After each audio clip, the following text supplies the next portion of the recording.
두 번째 영상입니다. 자, 104쪽부터 시작하고요. 이제 나머지 기본권들에 대해서 한번 배워보겠습니다. 평등권입니다. 역시나 예전에 인권할 때 평등에 대해서 자세히 다뤘었고, 이제 그 자세히 다룬 거 이외에 다른 내용들도 추가해서 한번 배워보겠습니다.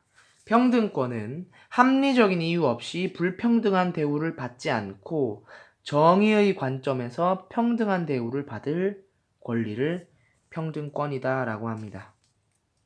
여기서 말하는 정의의 관점이라는 건 같은 것은 같게 다른 것은 다르게 라는 거예요. 뭐냐면 예를 들어서 장애인 중에서도 다리를 다친 장애인과 일반적인 그 비장애인들, 다치지 않은, 다리가 아프지 않은 사람을 같은 출발선에 두고 달리기 하게 해서 1, 2등을 나누게 한다. 이런 일이 있다고 생각해 봅시다. 그러면 다리가 아픈 장애인은 다리가 아프지 않은 사람에 비해서 빨리 달릴 수 있을까요? 빨리 달릴 수 없죠. 보통은. 모든 상황은 그렇다라는 게 아니라 대체적으로 그렇다는 거예요. 다리가 아픈 장애인은 주로 다리가 아프지 않은 사람에 비해서 달리기가 빠를 리 없죠. 그런 사람도 있겠지만, 그래서 그렇게 대우하는 것이 평등하다라고 얘기할 수 없다는 거예요. 같은 출발선에 출발한다고 하더라도 이건 평등이 아니다. 왜? 신체적인 조건이 다르잖아. 그래서 출발선을 다르게 하는 거야. 다리가 아픈 사람은 50m 앞에서 출발을 하고, 다리가 아프지 않은 사람은 50m 뒤에서 출발을 하는 거야. 이렇게 되면은 같은 것은 같게, 뭐가 같아요? 도착 지점이 같지. 또 1등을 했을 때 대우가 같을 수 있죠. 다른 건 다르게. 뭐가 달라? 출발선이 다르죠. 그래서 뭔가 실질적이고 비례적인 평등을 해줘야 한다라는 그런 내용이 바로 같은 것은 같게, 다른 것은 다르게라는 거예요. 즉, 우리나라 헌법에서 규정한 법 앞의 평등은 상대적이고 비례적이고 실질적인 평등을 의미한다. 상대적이고 비례적이고 실질적인 평등이 아닌 평등은 뭡니까? 우리 배웠어요. 뭐예요? 형식적인 평등이지. 그 형식적인 평등이 바로 다리 아픈 장애인과 다리 아프지 않은 사람이 같은 출발선에서 출발하게 하는 게 바로 형식적인 평등이지. 겉으로만 평등하게 하는, 대우하는 거야. 자, 이 평등권의 성격은 첫 번째, 인간 존엄성 보장을 위한 본질적인 기본권이에요. 두 번째, 민주주의의 기본 이념 중에 하나야. 국민이 주인인 게 민주주의인데 국민들은 평등하다는 기본적인 전제가 깔려야 모든 국민이 주인일 거 아니야. 국민 중에서도 누구는 위에 있고 누구는 밑에 있으면 말이 안 되죠. 세 번째, 다른 기본권 보장의 전제 조건이다. 그치? 모든 기본권들이 사람은 평등하다라는 전제를 깔아놓고 얘기할 수 있는 거지. 종류, 평등권의 종류로는 교육기회의 균등, 선거의 평등, 근로관계나 가족관계의 양성평등 등 다양하게 많습니다. 그래서 교육을 받기 위해 돈이 필요한데 돈이 없어. 그러면 교육을 못 받나? 아니지. 교육을 받을 기회를 주기 위해서 국가에서 지원을 해주죠. 그래서 초등교육, 중등교육까지, 이제 중고등학교까지 국가에서 지원해주는 제도들이 많고 대학을 가서도 국가장학금 같은 것들이 있죠. 그래서 그런 것들로 공부를 하려고 하는데 경제적으로 어려운 친구들을 도와주는 그런 제도가 바로 평등을 위해서 존재하는 제도고요. 선거의 평등 역시 한 사람당 한 표 혹은 모든 표의 가치는 동일하다라는 것들. 세 번째, 양성평등. 성적인 차별을 하거나 성과 관련된 선입견 이런 것들을 가져서는 안 된다. 왜냐하면 남자 남자 모두 평등하기 때문이다 라는 내용입니다. 그래서 104페이지 탐구활동을 한번 읽어보세요. 참 재밌는 내용이야. 요즘 이런 것들이 굉장히 이슈가 되고 있는데 자신이 어떤 역할을 맡았다면 예를 들어서 이 사람의 역할을 맡았다 혹은 이 사람의 역할을 맡았다면 어떠한 의견을 제시할 것인지 한번 재미있게 상상해 보는 것도 좋을 것 같아요. 그 다음 105페이지 참정권입니다. 주권자로서 국가 정치에 참여할 수 있는 권리가 바로 참정권이에요. 많이 다뤘죠, 우리. 정치에 참여할 수 있는 권리. 이건 역사적인 배경은 시민혁명 이전에는 신분에 의해서 참정권이 제한됐고 시민혁명 이후에는 재산 수준에 의해서 참정권이 제한되었어. 이거는 배웠으니까 기억을 해야 됩니다. 그죠? 시민혁명 이전에는 백성이었기 때문에 안 됐고 시민혁명 이후에는 시민이 되긴 했지만 시민들도 모두가 시민이 되지 못했잖아. 돈이 있는 사람만 정치에 투표권을 행사할 수 있었기 때문에 참정권이 제한됐었죠. 그래서 이걸 뚫어내기 위해서 다양한 선거권 확대 운동이 있었잖아. 차티스트 운동이나 여성 참정권 운동 등이 벌어지면서 보통선거가 보장되었죠. 보통선거가 뭐예요? 일정 연령 이상의 국민이 선거에 참여할 수 있다. 보통선거, 그죠? 참정권의 성격은 능동적인 권리입니다. 내가 정치에 참여하겠다. 권리를 달라. 매우 능동적이죠. 두 번째, 실정법에 의해 보장되는 권리다. 실정법 지난 시간에 배웠습니다. 뭐로 인해서 보장되는 거예요? 국가가 만들어 놓은 법에 의해서 보장된다는 거예요. 참정권 역시 국가라는 존재가 있어야만 국가라는 존재가 만들어 놓은 법에 의해서만 보장될 수 있다라는 거지. 참정권이라는 거. 왜냐하면 정치에 참여한다라는 거 여기서 말하는 정치는 그 좁은 의미의 정치를 말하는 거예요. 국가 그런 운영과 관련된 그 내용을 정치라고 하는 거고 그건 바로 국가라는 존재가 있어야만 가능한 거지. 또 외국인은 원칙적으로 제외가 된다. 외국인들이 참정권을 갖게 되면 그 나라에 한두 번 놀러 온 사람이 결국에 그 나라에서 평생 살아야 되는 사람들의 권리를 잘 모르고 막 침해할 수도 있기 때문에 외국인이 와서 마음대로 법을 만들고 자기네 나라로 돌아가면 굉장히 당황스럽잖아. 그치? 그 사람이 이 나라의 문화나 상황을 이해하지 못할 수도 있으니까. 그래서 외국인들은 원칙적으로 참정권이 제외된다. 참정권의 종류 첫 번째 선거권, 두 번째 피선거권, 세 번째 공무단임권, 네 번째 국민 투표권. 선거권은 내가 선거로 뽑을 수 있는 권리예요. 후보자를. 두 번째 피선거권, 내가 선거를 통해 뽑힘을 당할 수 있는 권리, 즉 내가 선거에 후보자로 나갈 수 있는 권리를 말하는 거고, 공무 담임권은 내가 공무를 맡을 권리야. 담임한다. 담임교사처럼 맡는다는 거 아니야. 공무라는 건 공적인 업무야.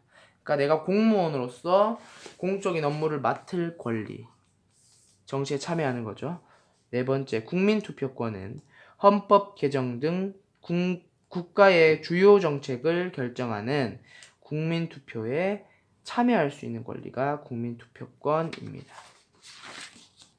참정권 105쪽에 한번 읽어보시면은 나와 있고, 특히나 경마장에서 시작된 여성 참정권 한번 읽어보면은 이 에밀리 데이비슨이란 사람이 나오는데 참으로 대단한 사람입니다. 이 에밀리 데이비슨이란 사람이 읽어보면 알겠지만 여성 참정권을 요구하던 여성 참정권 운동가였어요. 여성에게도 정치에 참여할 수 있는 권리를 달라. 요구를 하지만 듣질 않죠. 그래서 안 되겠다. 내가 나서야겠다 마음을 먹고 경기장에 갑니다. 경마장. 그 말들이 경주를 하고 있는 가운데 뛰어들어요. 그래서 말과 부딪히게 되죠. 그때 당시에 여론은 경기를 망쳐버렸다. 한 여성이 경기를 망쳐버렸다. 특히나 그 말이 나라에서 키우고 있던 왕실 소유의 경주마였거든요. 그래서 여자 걱정은 안 하고 전부 다 이 말 걱정, 이 기수 걱정, 이 대회 걱정만 하고 있는 거야. 그러니 사람들은 이 봐라, 여성의 권리가 얼마나 작으냐, 여성이 이거밖에 안 되냐. 여성은 결국 이 데이비스는 죽었거든요. 여성이 죽었는데도 그런 거에 신경을 안 쓰고 이런 식으로 하는 건 다 여성이 참정권이 없기 때문이다 라고 여성 참정권 운동을 극대화, 확대시키는 큰 역할을 하는 사람이 바로 에밀리 데이비슨입니다. 결국 자신의 몸을 희생시킨 에밀리 데이비슨으로 인해서 여성 참정권이 인정받게 되죠. 엄청난 사람이죠, 그죠? 목숨을 걸고 이런 사람들 덕분에 참 빠르게 기본권이 얻어질 수 있었다는 점이 참 고맙네요, 그죠? 다음 106페이지입니다.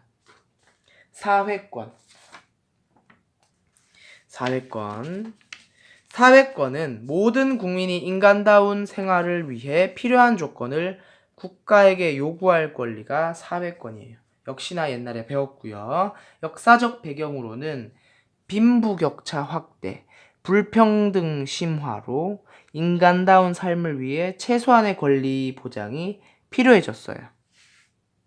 그래서 1919년 독일 바이마르 헌법에서 최초로 사회권을 언급하였고요.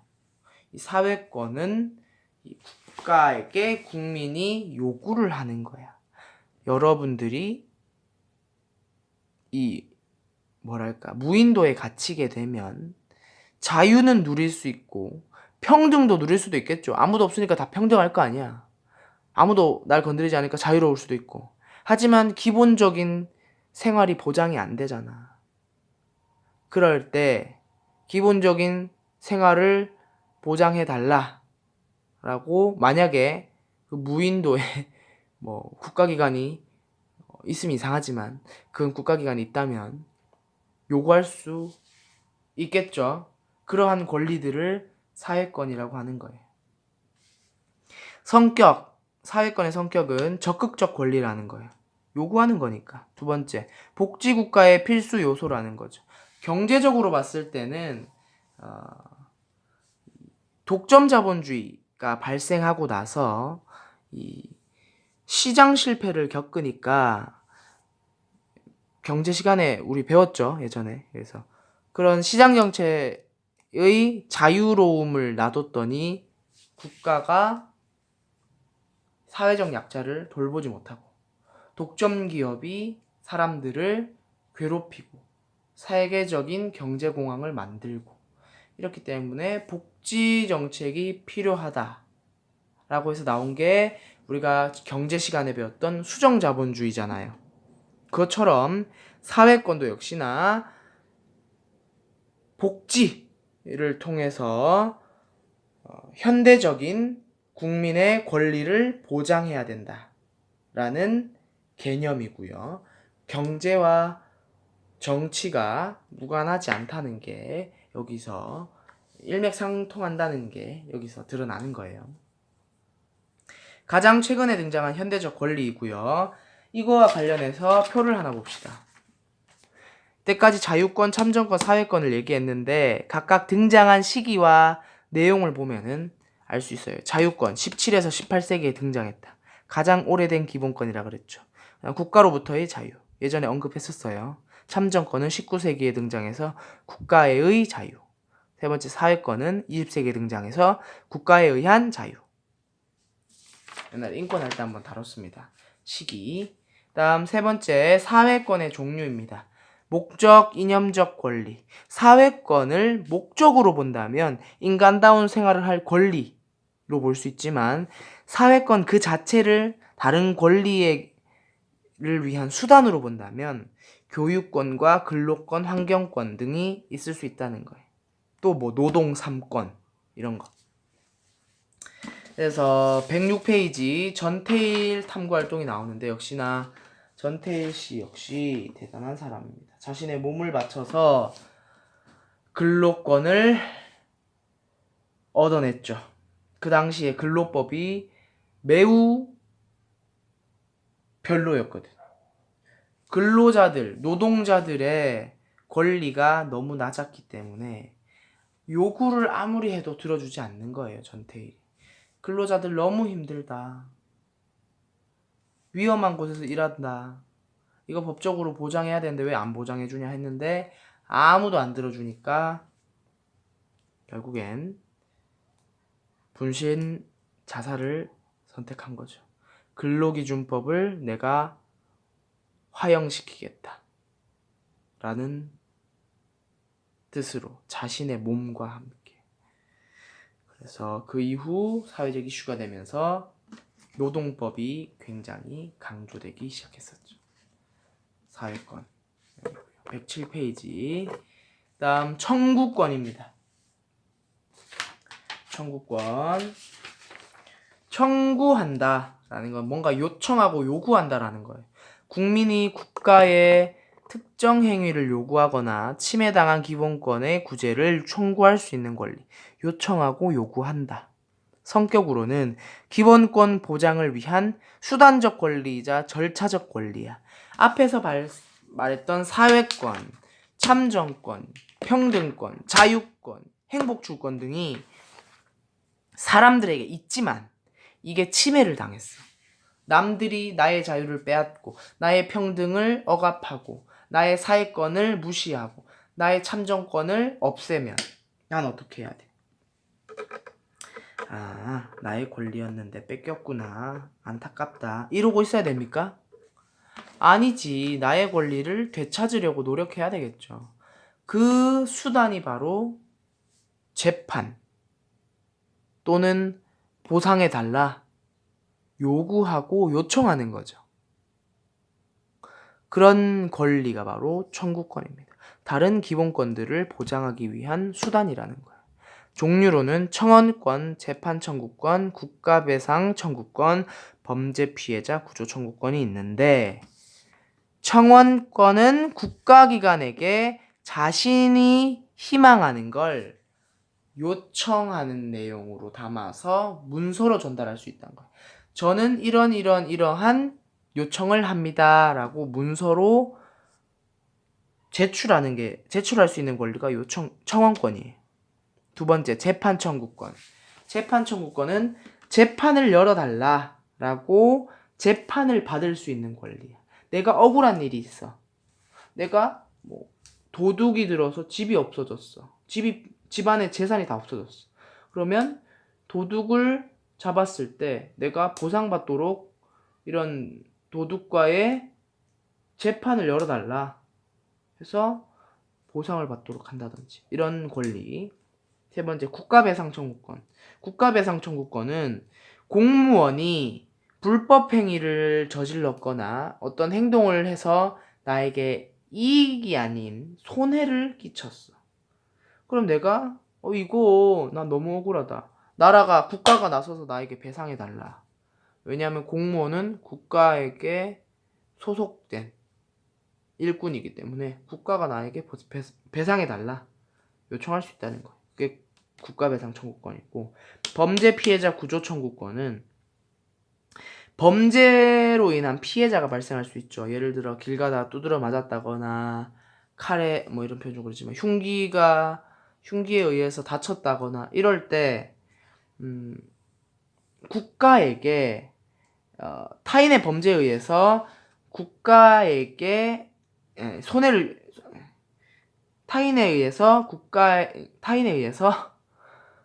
피해를 입었을 경우에 국가에게 이를 보상을 요구할 수 있다는 거예요. 그래서 이에 대한 내용이 107페이지에 범죄 피해자 보호를 강화하다라는 내용으로 나와 있어요. 그래서 한번 읽어보시면 됩니다. 자, 오늘 영상 여기까지.